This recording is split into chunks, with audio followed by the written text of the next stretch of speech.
আরেকটি বিস্ময়কর, অত্যন্ত বিস্ময়কর বক্তব্য ইবনে মাসউদের এসেছে। তিনি হাদিস হিসাবে এখানে এসেছে, হয়তো হাদিস হিসাবে সনদটি সহিহ নাও হতে পারে, কিন্তু ইবনে মাসউদের বক্তব্য হিসাবে অবশ্যই এটা সহিহ যে হাদ্দাতুন ফিন নিসফি মিন রমাদান, মধ্য রমাদানে মহাকাশে বিশাল নিনাদ হবে, আওয়াজ হবে জুমার দিনে এবং প্রত্যুষে ভোরবেলায়। এটা সেই রমাদানে হবে যা ওয়াফাকা শাহরু রমাদান লাইলাতুল জুমআ, যখন রমাদান মাস জুমার রাতে শুরু হবে। তো এগুলি যখন হবে তখন, এটা কোন কোন বছরের রমাদানে হবে এটা আমরা নির্দিষ্ট বলতে পারছি না, তবে সময় বেশি নেই, বাকি নেই, সামনে যে কোনো রমাদানে এটা সংঘটিত হবে।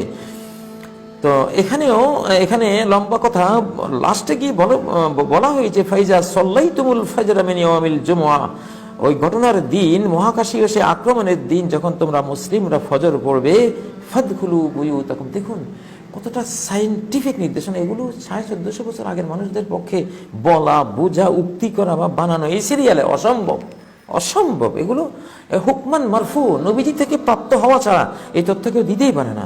কি বলছেন যে একটা স্টেরয়েডের আক্রমণ ভয়াবহ মহাকাশ থেকে আসতেছে, পাথর আক্রমণ আসতেছে, বাঁচার উপায় কি? 1 নম্বর ফাদখুলু বুয়ুতাকুম, তোমাদের ঘরে ঢুকে পড়ো।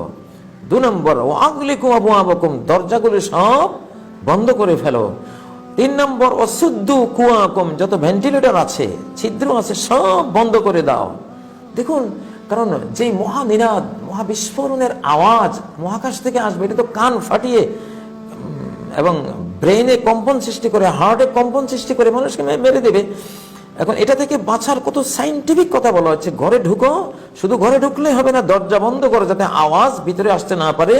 ভেন্টিলেটর সহ যত ছিদ্র আছে, সদ্য কুয়াকুম, সব বন্ধ করো। আচ্ছা, তারপরেও আওয়াজের প্রচন্ড কম্পনে তোমরা মারা যেতে পারো। যেই মাত্রা বন্ধ করার পরেও যে মাত্রার আওয়াজ ঢুকবে, ওই মাত্রাই তোমাকে মেরে দিতে পারে। সেজন্য 4 নম্বরে বলা হচ্ছে দাসসিরু আনফুসাকুম, মোটা কম্বল দিয়ে শরীর পেঁচা।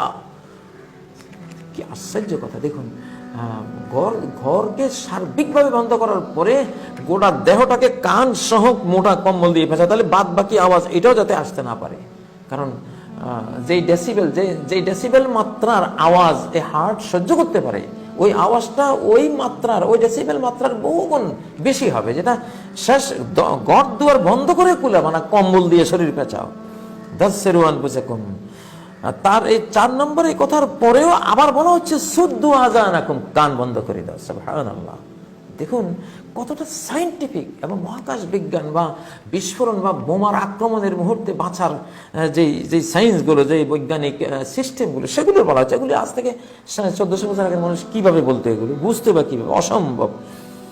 ফাইজা আহসাসতুম বিসাইহা, এই নক্ষত্রের এই আক্রমণ, বায়ুমণ্ডলে ঢুকে পড়া জনিত কারণে যে আওয়াজ, এটা যখন তোমরা অনুভব করবে, ফাখরু লিল্লাহি সুজদান।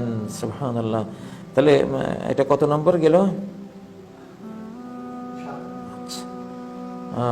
এটা 6 নম্বর। 6 নম্বর হলো ফাখরু লিল্লাহি সুজদান, সিজদায় পড়ে যাও। সুবহানাল্লাহ! কারণ ওই সময় ভয়ের চোটে অনেক সময় ব্লাডগুলো, রক্তগুলো ব্রেইন থেকে চলে যায়, তখন মানুষ মারা পড়ে। এই জন্য সেজদায় পড়ে গেলে রক্তের যেটুকু প্রবাহ দেহে থাকবে, ব্রেইনটা নিচু হওয়ার কারণে রক্ত প্রবাহ ব্রেইনের দিকে যাবে।